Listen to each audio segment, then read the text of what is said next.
우리나라나 북한이 나와서 이제 개천에서 용이 나오기 위해서는 대학, 특히 이제 명문대 진학이 굉장히 중요한 것 같다는 얘기 지금까지 나눠봤는데 경쟁이 굉장히 치열할 것 같아요. 우리나라에서 이제 수능 시험을 봐서 대학에 갑니다. 북한에서는 어떤 시험을 봅니까?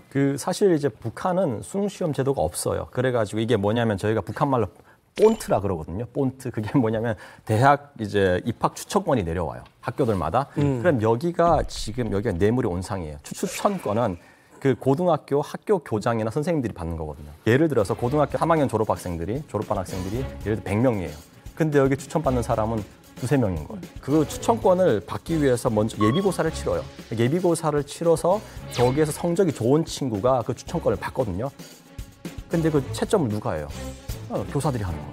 그럼 또 거기에서 살짝 이렇게 좀 더 올려주고 이렇게 이런 게 있는 거예요. 그래서 또 그 약간 비리가 있는 거예요. 객관식 없고 몽땅 주관식이니까. 그러니까 확실하지가 않은 거예요. 왜냐하면 채점 그거를 이제 보는 사람이 주관이 들어갈 수밖에 없어요. 이거는 객관식이 아니기 때문에 그런 게 있고요. 그래서 사실은 여기에서 추천권을 받고 점수가 낮으면 이제 지방대 추천을 받는 거죠. 근데 이제 북한 같은 경우에는 이렇게 성적, 우리 이제 수능이지 않습니까? 우리는 뭐 학력고사 세야 되고 그것도 중요하지만 더 중요한 게 있어요. 바로 이겁니다.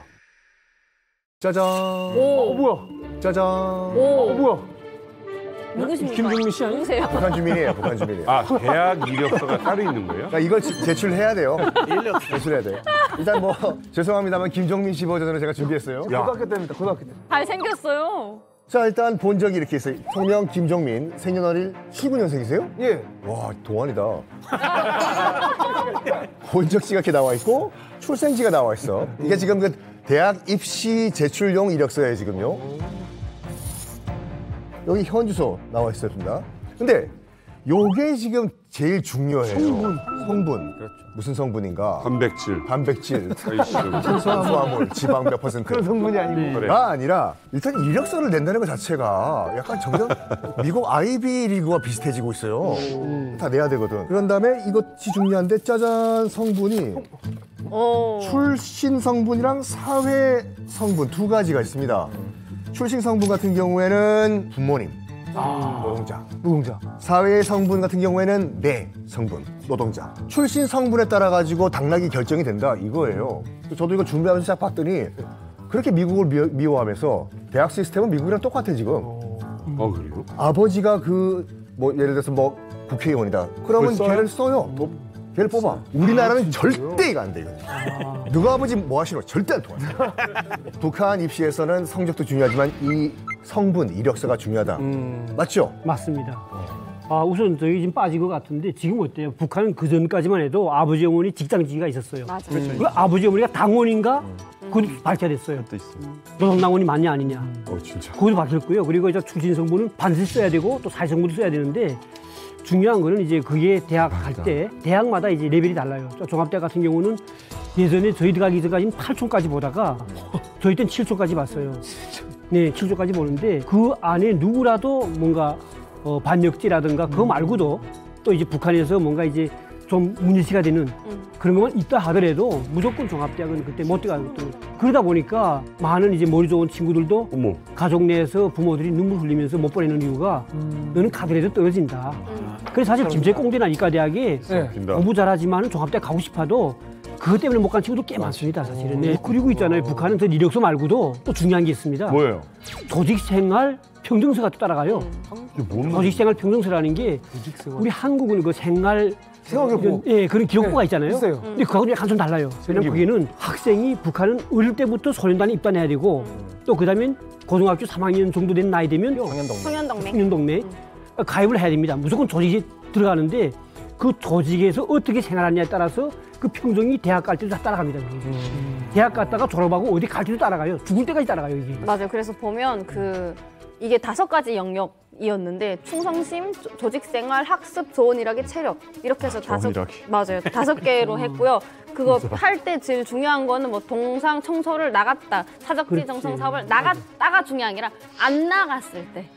하루라도 나가야 되는데 안 나갔을 때 기록되는 거지 나갔대서 기록되는 건 아니고 분명히 나간 건 정상인데 여기서 좋은 날이 기록되기 위해서는 약간 그런 게 큰 돈을 해야 돼요. 나라가 뭐 어렵다 했을 때 애국리를 한다거나 충성의 구호물자를 낸다거나 하면 거기에 충성심 높음으로 기록이 되는 거죠.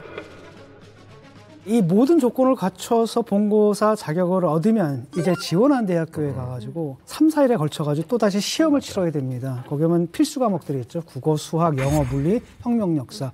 그 밖에도 이제 체력 테스트도 하고요. 끝나고 나면 또 면담까지 거쳐야 됩니다.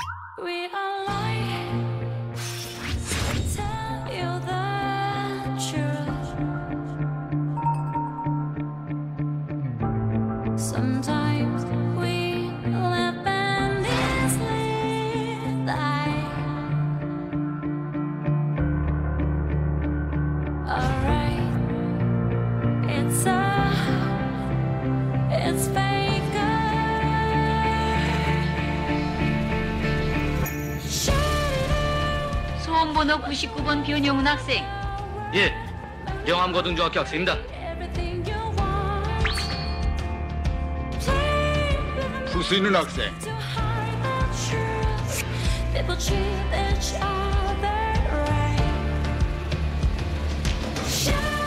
학생, 이분의 개념에 대해서는 알고 있습니까? 학생, 이분의 개념에 대해서는 알고 있습니까? 예, 미분의 개념이란 사물의 움직임을, 과정을... 자, 이거...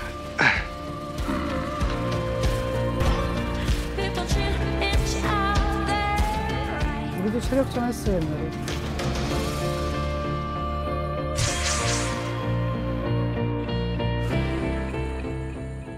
아니 사실 여기 계신 분들은 이 본고사를 다 통과하시고 합격하신 분들이잖아요. 아니 이 본고사를 좀 잘 보는 방법이 좀 있나요? 대학마다 문제가 조금씩 좀 틀리고 난이도도 다른 것 같아요. 저는 김책공대 시험을 봤어서 제가 느끼기에는 수학 문제가 한두 문제 좀 어려운 문제가 나왔었고 물리, 화학 이런 것들이 좀 어려웠고요. 김일성, 김정일 혁명 역사 이 과목은 기본 점수는 맞아야 되는 거죠.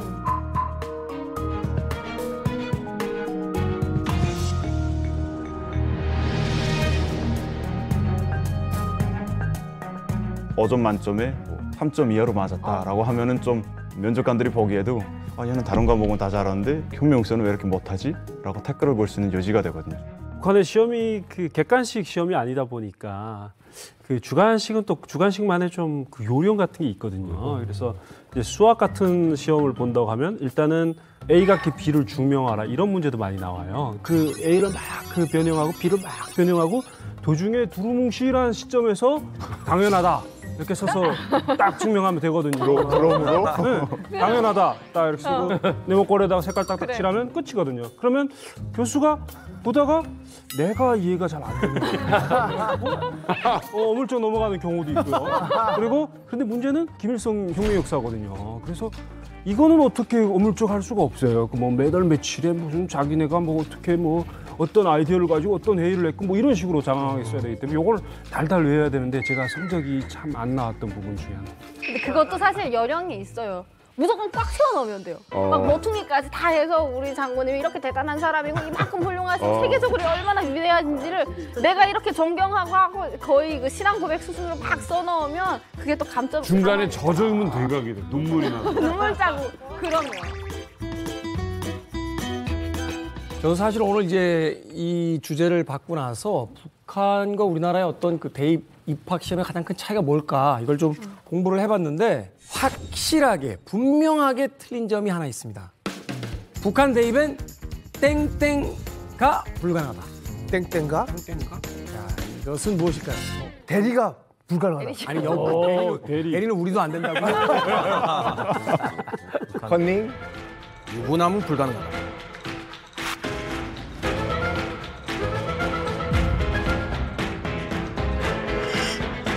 재수가 불가능하다.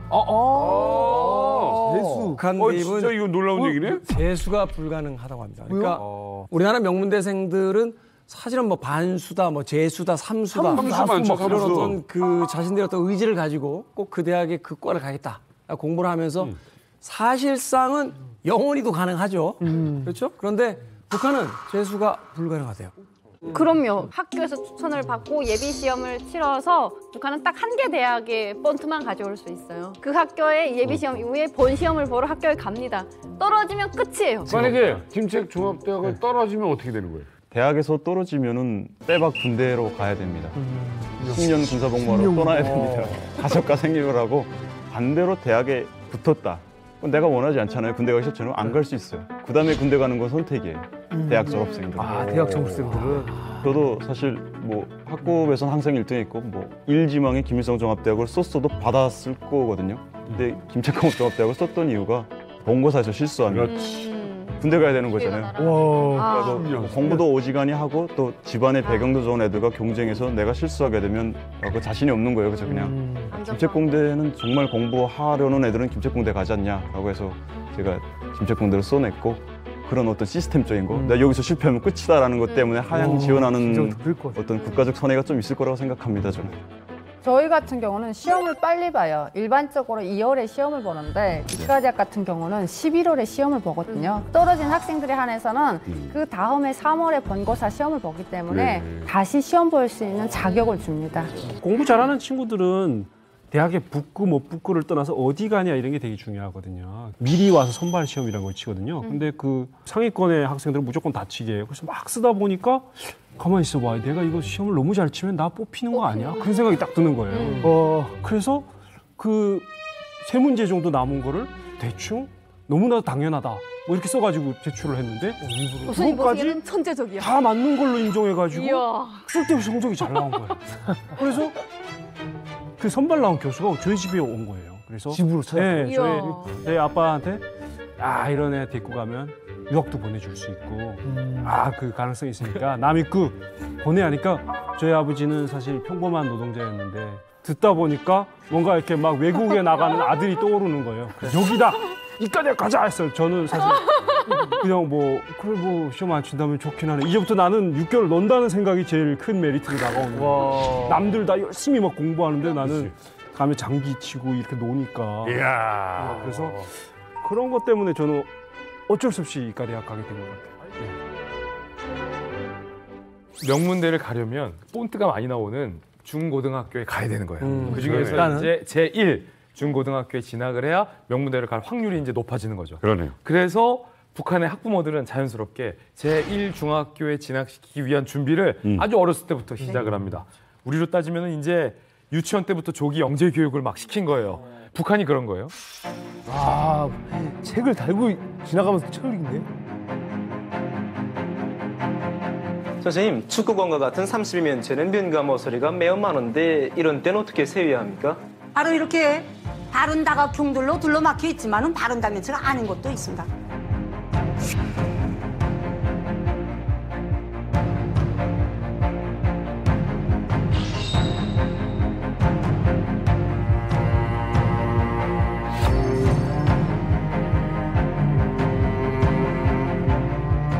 뭐야? 주산.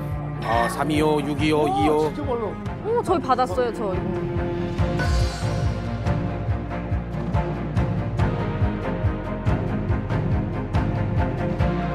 주산을 쓰지 않고 이렇게 선순육만 해도 지금 저 어린이들의 머릿속에서는 실제 주산을 쓰는 것과 같은 이 화면이 펼쳐지는데 바로 이것을 주산을 융상화해서 계산한다 이렇게 말합니다.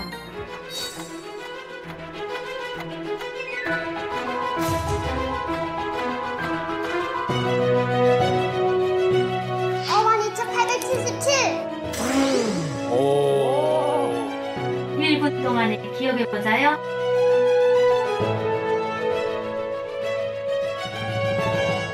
풀색, 빨간색, 빨간색, 풀색, 빨간색, 풀색. 재보겠습니다. 시작.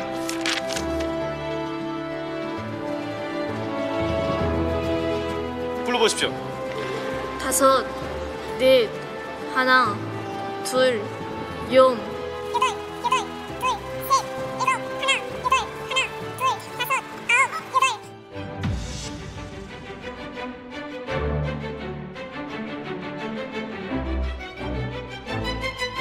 어느 어린이나 할 것 없이 모두가 활발하고 자기에 대한 신심이 넘쳐있는 듯한 느낌을 받게 됩니다.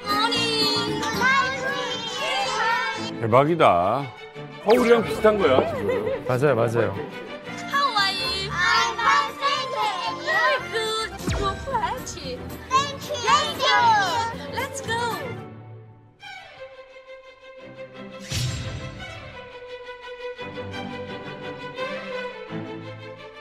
북한도 참 대단하구나. 이거 어마어마하게 시키네요. 네. 명문대학교를 가기 위해서는 명문중학교부터 가야 돼요. 그래서 1고등 거의 약간 코스로 가서 1고등은 본트가 많이 나오고 1고등은 각 지역마다 1고등이 있는 겁니까?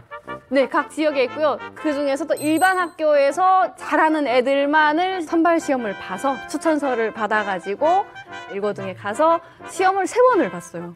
그때 정원이 딱 44명만 받겠다라고 해서 몇백 명이 왔는데 44명이 남을 때까지 계속 시험을 봐서 떨구고 해서 마지막 44명이 거기에 올라간 거예요. 고정 골든벨트로.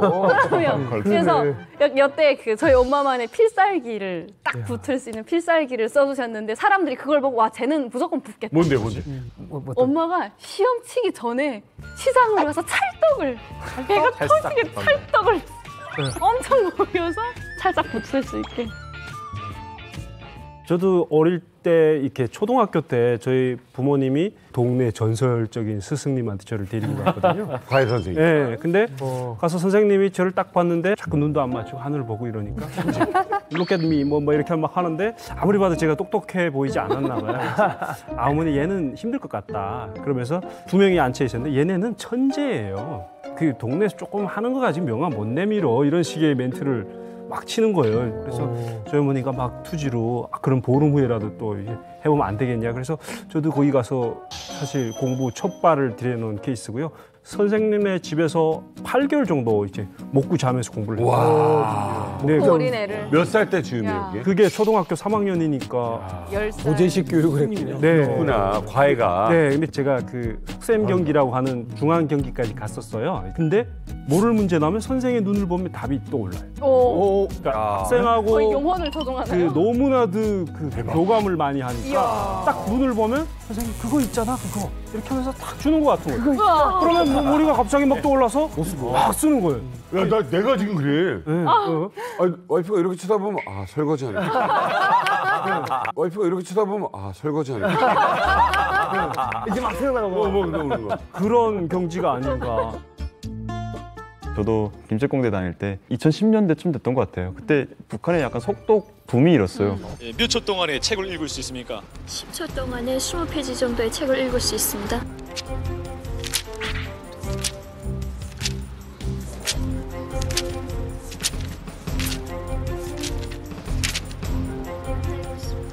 이 책에서 어떤 숫자들이 나옵니까? 맨 처음 주체 103 2014년이라는 숫자가 나옵니다.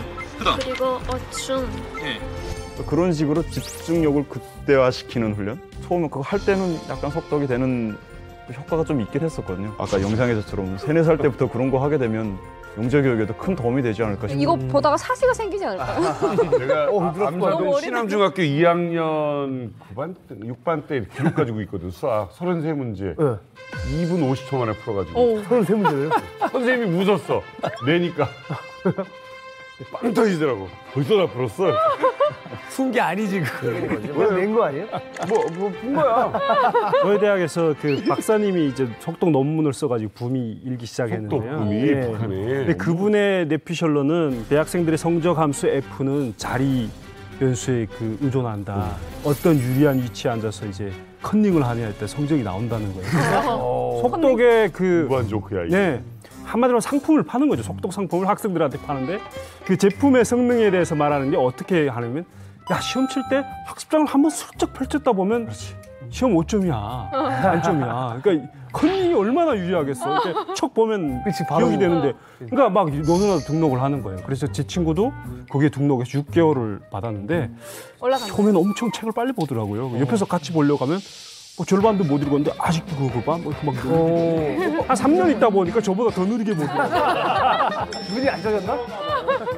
제작진의 이 제보에 따르면 이 한 달 그 과외비로 12년치 월급을 쓴 분이 계신다고 하더라고요. 12년치 월급을 쓴 분이 계신다고 하더라고요. 12년치 월급을. 이 한 달 그 과외비로 12년치 월급을 쓴 분이 계신다고 하더라고요. 12년치 월급을 쓴 분이 계신다고 하더라고요. 12년치 월급을. 그래서 누가? 접니다. 접니다. 북한에 있을 때 저희가 강남 엄마 따라잡기라는 드라마를 본 적이 있거든요. 저희 엄마가 네, 그거를 보시더니 아니 저거 나잖아 이러시는 거예요. 그 정도로 저희 엄마가 공부에 대한 열정이 정말 대단하셨어요. 그래서 대학교 입학을 앞두고 수학, 물리, 화학 세 과목에 대해서 과외를 붙이셨는데 그 한 과목당 과외비가 30불이었어요. 30불? 뭐래요? 네. 그러니까 그 30불이면요. 북한에서 노동자들이 4년치 봉급인 거예요. 한 달에 세 과목을 배우다 보니까 그렇게 그 계산이 된 거죠.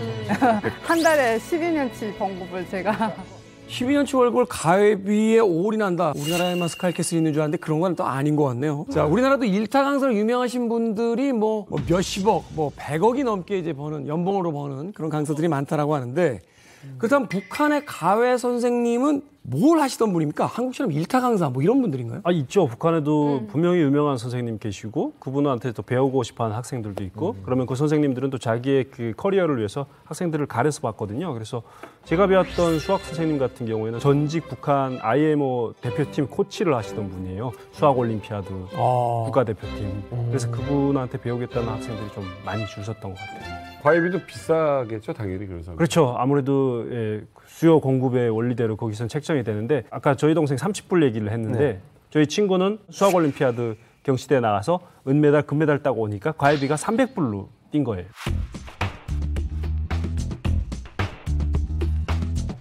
그런데 그 학부모들의 입장은 어떠냐면 자기 자식한테 제일 잘 가르칠 수 있는 그런 선생님을 찾는 게 아니고 제일 실력 있는 분한테 배우고 싶어 하시는 경향이 강해요. 그래서 친구들이 그 300불씩 받아서 10명만 가르치면 3,000불인데 한 2달 가르치면 지방에 웬만한 아파트를 살 수 있는 돈. 아니, 주옥 씨는 과외를 해본 적은 없어요? 저는 제가 직접 과외를 해준 적이 있어요. 저희 반은 친구 중에 유난히 수학을 못하는 애가 있는데 걔네 아빠가 보이부 짱이었어요. 그래서 얘네 엄마가 좀 생각을 하다가 저를 이렇게 꼬셔가지고 그 때를 한다고 하는데 그러니까 식사를 엄청 거하게 막 남방 과일을 이렇게 계속 주면서 꼬시면서 우리 집에 와서 얘를 하루에 1시간씩만 논다는 명목으로 와서 가르쳐 달라. 네, 그렇게 했는데 결국 안 되더라고요. 어렵게 대학에 갔어. 이제 갔으면 조금 약간 느슨하게 대학생도 MT도 가고 좀 데이트도 하고 해야 되는 거 아닙니까? 미팅을 해야지. 캠퍼스 커플. 좀 즐기는 거죠? 왜 대답들이 지금 다들 결혼해서 그래. 이게 결혼한 사람이 많아서. 참 저는 이제 한국 와서 지금 석사, 박사 과정을 제가 또 다녔잖아요. 지금 대학 가면 뭐 학생들 그러잖아요. 그죠? 뭐 MT한다 또 그다음에 캠퍼스 안에서 막 돗자리 깔아놓고 막 술 마시고 막 그러잖아요. 사랑하고. 충격받았어요 처음에는. 북한에 있을 때는 술 마시면 무조건 퇴학이었어요. 저희. 퇴학이에요. 퇴학 무조건 퇴학이에요. 왜 담배 피워도 퇴학이고요. 그리고 술 먹고 싶으면 몰래 가지고 와서 기숙사에서 창문 열어놓고 달빛에 막 이렇게 막 끓여 마셔봤거든요. 그리고 연애하는 것마저도 연애 마음대로 못합니다. 대학 기간에 김정일이 그때 다닐 때 그런 말을 했어요. 김정일 위원장이 무조건 대학 기간에는 공부에 열중해야지 그런 사생활에 빠지면 안 된다. 그 말 한마디가 그런 이야기가 있어가지고 진짜 여기 대학은 그러잖아요. 같은 학교에서도 여기 대한민국은 뭐 다 친해가지고 결혼도 하는 것까지 가잖아요. 그 뭐라 그러는 거예요 한국에서는? CC. 그 CC. 맞아. 캠퍼스 커플. 북한은 그걸 상상할 수가 없죠.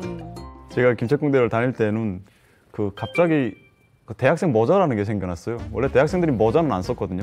대학생 양복에 넥타이 메고 다녔는데 그때 사춘기라서 한창 이성에 관심이 많을 때고 하니까 남자애들은 머리 많이 만진단 말이에요. 여학생들도. 그 대학 앞에서 종문을 통과할 때는 꼭 모자를 쓰고 들어가야 돼요. 청년동맹에서 나와가지고 단속을 해요. 한 15분 정도. 그러니까 일부러 지각을 해요. 모자 안 쓰겠다고. 청년동맹 규찰대들이 들어갈 때까지 종문 밖에 멀리 아파트 뒤에서 계속 보다가 걔네들 다 철수하면 이제 지각해서 설렁설렁 들어가는 거죠. 저도 대학 가면 엄청 신나게 놀아야지, 연애해야지 그런 생각을 갖고 갔어요. 근데 이게 무슨 날벼락이에요. 대학교에서 연애 금지령이 있는 거예요. 정식으로? 네, 정식으로. 연애를 하면 안 된다는 규정이 있어요. 그래서 저녁 9시 이후에 이성끼리 길을 가잖아요. 그러면 단속을 당해요. 그래서 둘이 무슨 사이인지 자청지청 얘기를 하고 우리가 아무 사이가 아니라는 걸 밝혀야 돼요. 지금도 그러네. 그래야만이 아무 문제 없이 지나가는 거예요. 어떻게 뭐 이렇게 아무 사이 아니에요? 아무 사이 아니에요. 그러니까 설명을 하는 거예요. 아니 우리가 어디 봐서 연인 사이 같냐 이러면서 그냥 막 두서없이 얘기를 하는 거예요. 네, 그렇게 진짜 참담한 대학교 생활을 했는데 3학년 때부터인가 이게 따라다니는 남자가 있는 거예요. 3학년부터는 사실 괜찮아요. 왜냐하면 그렇지. 1, 2학년들을 통제하는 사람들이 3, 4학년들이기 때문에 사실 고참들은 괜찮거든요. 연애를 암암리에 하거든요. 그래서 계속 따라다니는 남자가 있어서 엄마한테 전화를 했어요.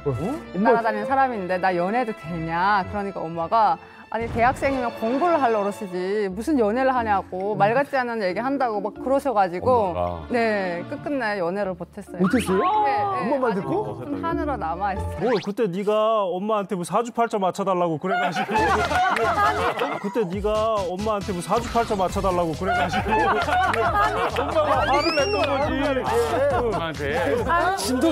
진도가 많이 나갔네. 어머니 열린 분입니다.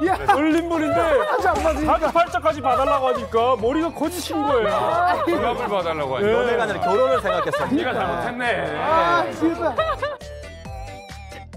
연인을 통제를 하지만은 이 사랑은 또 숨길 수 없잖아요. 졸업할 때쯤 되면 그때는 여자만 봐도 저거 또 내 애인 될 사람 아니냐 이런 생각. 자기는 통제하면서. 어느 순간에 또 여자분들이 뭔가 또 이상할 때가 있습니다. 실습 가다 보면 실습이라는 게 나가면 저희는 생물학부니까 식물원이 이제 대성산에 있어요. 그럼 그 유원지 가게 되면 그때 이제 2명씩 타는 거 있는데 이 여자하고 탔는데 갑자기 뒤에서 꼬집으면서 나하고 타지 않고 왜 거기 타냐 뭐 이런 느낌. 그러다 보면 또 이제 또 드라이브도 하죠. 이제 그 대성강 드라이브. 근데 그때 이제 제가 느낀 게 뭐냐면 우리 아버지가 하는 말씀. 대학 졸업할 때까지는 절대 너를 친하지 말라. 왜냐면 종합대학 졸업하고 어디 배치받을지 모르는데 그러니까 결정된다면도 늦지 않으니까 절대로 덤비지 말라. 이게 문제가 될 수 있겠구나. 네, 근데 그 서로 사랑한다는 이야기는 해보다가 좌절되고 말았습니다. 직장 검사를 하고 뭐 두발 검사하고 뭐 아침에 몇 시 점호하고 이건 거의 군대 아닙니까? 대학 입학하면 학급 자체가 학급이 아니고 소대를 편성합니다. 군대처럼. 군대처럼? 학급이 소대예요. 그리고 학부가 뭐 대대가 데리고 그러니까 종합대학은 연대가 됐어요. 그래서 학부 학생회장은 뭐 대대장, 대학 학생회장은 유단장 뭐 이렇게 된 거죠. 그리고 일찍 모든 생활이 아침 깨나면 나팔부입니다. 종합대학은. 나팔부면 내려와가지고 줄딱 맞춰가지고 그다음에 운동장 돌립니다. 돌 때는 뭐 구호 외치면서 군대처럼 매 달마다 한 번씩은 상학검멸이라는 게 있습니다. 상학검멸. 그 상학검멸 할 때는 전교가 다 모여요. 옷차림부터 이제 이게 뭐야? 손톱 뭐 이런 것도 다 보는 거예요. 그리고 다 끝나고 나서 학생회는 체크도 합니다. 그리고 이제 행진하는 거고 어찌 보면 모든 생활이 딱 군대와 같은 그런 생활을 하는 거죠. 사실 제가 하숙을 했던 가장 큰 이유가 식사 때문이에요. 맞아요. 처음에 지방에서 올라오면 무조건 다 기숙사에 들어가요. 그래서 저는 여성대대라는 데 배치를 받거든요. 여성 기숙사로 이루어진 대대예요. 근데 밥 먹으러 갈 때 꼭 행렬을 맞춰서 노래를 부르면서 가야 돼요. 어떤 노래를 부르냐면요. 보라 우리를 보라 그러면 마음 든든하리라 이런 노래를 불러요. 근데 대대장이 기분이 안 내키잖아요. 그러면 계속 잡아 돌려요. 뒤로 해가지고 한번 밥 먹으러 가는 시간이 막 30분, 40분이 될 수도 있어요. 내가 밥 한 끼 먹겠다. 이렇게 노래를 부르면서 이 수모를 참아야 되나 이런 생각에 그때 자가생활을 결심했죠. 아까 말한 여성 대대장은 보면 뭔가 이렇게 영화 찍는 감독님 느낌이에요. 딱 마음에 하면 NG 하고 다시 또 합니다. 잘 나오면 원컷으로 오케이 하고 딱 식당으로 들어가는데 저는 그게 그렇게도 보기 싫더라고요. 이 형 남매가 좀 이런 게 있어요. 너무 그걸 봐주는 게 보는 사람도 막 그 안쓰러울 정도인데 당한 사람. 지금 뭐 우리가 이제 웃으면서 계속 얘기를 하고 있지만 전 굉장히 씁쓸하네요 지금. 왜? 일단 그 유니버시티라는 그 어원이 라틴어로 유니버시타스인데 이거는 그 학문의 자율성이에요. 기본적으로. 커리큘럼을 대학에서 짜준다고요? 대학이 아니에요, 그러면요. 근데 지금 보니까 두발 검사, 대학에서는 지각 그 체크한다는 거 처음 들었어, 지금요. 그리고 무슨 뭐 식사 시간 다 통제를 한다. 이거는 기본적으로 우리가 알고 있는 유니버시타스, 학문의 자율성이 아니거든요. 그래서 다 명문대를 나오셨다고 하지만 그 일본 보편적인 대학이라는 개념으로 봤을 때는 여기 대학이라고 할 수가 없고 고등학교 연장선이고 김씨 일가를 위한 직업 양성소에 가깝지 않나 저는 생각해요. 저도 지금 그렇게 생각됩니다. 북한에서는요. 종합대학 졸업했잖아요. 그 당시는 몰랐습니다, 사실은. 그리고 연구원에 갔을 때도 남들이 먹어볼 수도 없는 또 그런 북한은 팔고 제품이라고 유명하다고 하죠. 김부자만 먹는 거. 그런 것만 주공급 받으면서 먹을 때까지는 저는 나는 정말 행복한 사람이다 생각했는데 놓고 보니까 이게 그거 아니었던 거예요. 오직 그들을 위해서 이용당했던 한마디로 말하면 북한이 명문대라고 하는 거는 어찌 보면 뭐 고급 노예 같은 그런 생각이 드는 거예요. 지금 그냥 그거네요. 그러니까 이렇게 무슨 개미들 키워가지고 자기들 써먹으려고 하는 그런 그렇죠. 소모품 키우는. 그러니까 제가 그 연구소에 들어갔을 때도 들어갈 때 처음 이제 서약서를 쓰는 거예요. 무조건 연구하는 모든 내용을 가수도 말하지 말라. 그런데 저희 같이 있던 친구 중에 한 명이 연구 내용을 자기 친구 평무대 교수들한테 이제 루서를 한 거예요. 근데 그게 어떻게 보입에 들어가가지고 온 가족이 정치범 수용소에 끌려갔는데. 아니 뭔 대단한 비밀이라고 해봤자 뭐 동물 얘기 조금 했을 텐데 나같이 입사한 사람은 죽는 거야 그냥. 정말 북한에서 살아가는 이 명문대 졸업생들의 삶이라는 것도 어느 한순간에 김씨 일가를 위해서는 죽어야 하는. 맞아요. 선생님 잘하셨어요. 제가 여기 오길 잘하셨어요. 얘기 들으니까. 최근에는 김정은이 이제 김책공대나 리과대학 같은 수학, 과학 교육을 굉장히 강조하고 있는데 생존 때문이겠죠. 첫 번째로는 비대칭 전략으로서 핵 개발에 목숨을 걸 수밖에 없고 그러려면 이제 핵물리학자들이 필요한 거고 또 하나는 뭐냐면 그렇게 하게 되면 이제 경제 제재가 들어오거든요. 필요한 외화를 벌 수가 없잖아요. 그래서 또 해킹이 필요한 거고 이러다 보니까 당연히 이제 거기를 갖다 중점적으로 양성할 수밖에 없는 겁니다. 제가 대학에 입학할 때만 해도 핵물리공학부 그렇게 인기가 많지는 않았거든요. 뭐 거길 가서 뭐 하는 거지? 그냥 대부분 그런 인식이었는데 김정은 체제로 들어서면서 뭐 핵실험을 너무 자주 하니까 그리고 이제 뭐 핵강국 그래 그 국가 체제 자체가 이제 핵을 중심으로 돌아가기 시작하면서 뭐 핵물리공학부가 또 되게 인기가 많아졌다고 하더라고요. 근데 문제는 뭐 핵 개발이라든가 뭐 무기 개발, 뭐 군수공업 그런 데 정사를 하면서 방사능에 노출돼서 피포에 그걸 받는다는 거죠. 뭐 그분들뿐이 아니고 그 핵실험을 하게 되면 그 주변 지역 사람들, 또 주민들까지 뭐 코피도 나오고 뭐 이유 모르게 계속 아프고 그런데 북한에서는 또 그런 걸 인권의 문제가 아니고 국가를 위해서 이제 개인이 희생했다. 되게 따라 배워야 된다. 그러니까 이런 식으로 포장을 하기 때문에 참 이해할 수 없는 구조죠, 사실. 북한에서 해커들을 양성하는 곳이 주로 금성학원을 졸업한 사람들 또는 김책공대 출신들이 나중에 해커로 되는데 국제대회 이력들을 보면 나가서 화려한 이력들을 자랑해요. 그럼에도 뭐 우리가 뉴스에서 많이 봤던 김숙희, 라자루스 이런 운명으로 전락될 수밖에 없는 게 참담한 현실인 것 같습니다. 대학부터 내가 선택지가 없었고 제가 일중학교 수학수제반을 졸업했다는 이유로 자동 정보 수학과라는 데서 배치를 받았고 그걸 졸업하니까 또 나를 그 어떤 한마디 면담도 없이 과학교육부 구호실부 이런 데 배치를 해가지고 내가 원하지 않는 일을 시키는 거예요. 시키는 일도 사실 산업 스파에 가깝게 남의 지적 재산권을 베끼는 일이에요. 그래서 실례로 든다면 뭐 아이폰을 가져다 놓고 이 아이폰 iOS가 어떤 소프트웨어로 설계돼 있고 이 소프트웨어를 우리가 그대로 사용하려고 하면 어떤 부분을 암호화해서 넣어야 될지 뭐 이런 문제 또 나가서 무슨 반도체 설계 프로그램을 훔쳐다가 이것을 재설계해서 북한 실정에 맞춰서 쓰는 문제 그런 일을 하다 보면 뭔가 이렇게 창의적으로 의미 있는 일을 한다는 생각이 안 들거든요.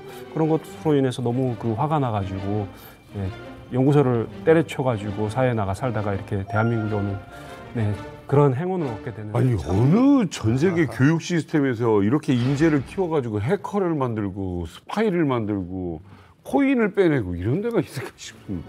북한의 그 가장 문제는 뭐냐면은 대학에 자율성이 없다는 거예요. 검열과 통제가 심하고 결국은 창의와 자율이 보장이 돼야 되는 곳이거든요. 근데 사실은 북한의 교육 그 시스템 안에서는 불가능해요. 왜냐면은 대학생이 김일성 혁명 역사를 배워야 되는 거예요. 그래서 자기가 연구하는 분야가 혁명 역사의 내용과 부딪히게 되면은 결국은 그 연구하는 내용을 버려야 돼요.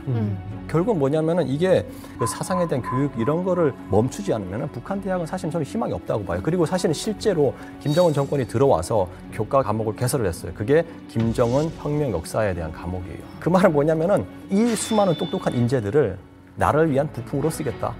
이건 거지 한마디로. 네. 혹시라도 지금 이 방송 보고 계시는 분들 막 우리나라도 교육이 참 문제가 있네 이렇게 말씀하시는 분들이 계실 거잖아요. 절대 그렇게 생각하시면 안 됩니다. 그러니까 우리와 북한의 차이는 뭐냐면 선택과 책임이에요. 내가 내 전공 선택하고 내가 무슨 수업을 들을까 선택한 다음에 내가 취직하지 않습니까? 거기에 대해서는 결과는 내가 책임지는 거예요. 북한은 그게 없어요. 이게 큰 차이예요. 절대 비교 대상이 아닙니다. 사람이 학문을 연구하는 이유는 인류를 풍요롭게 하기 위해서 학문을 연구한 거고 대학이 설립된 겁니다. 네.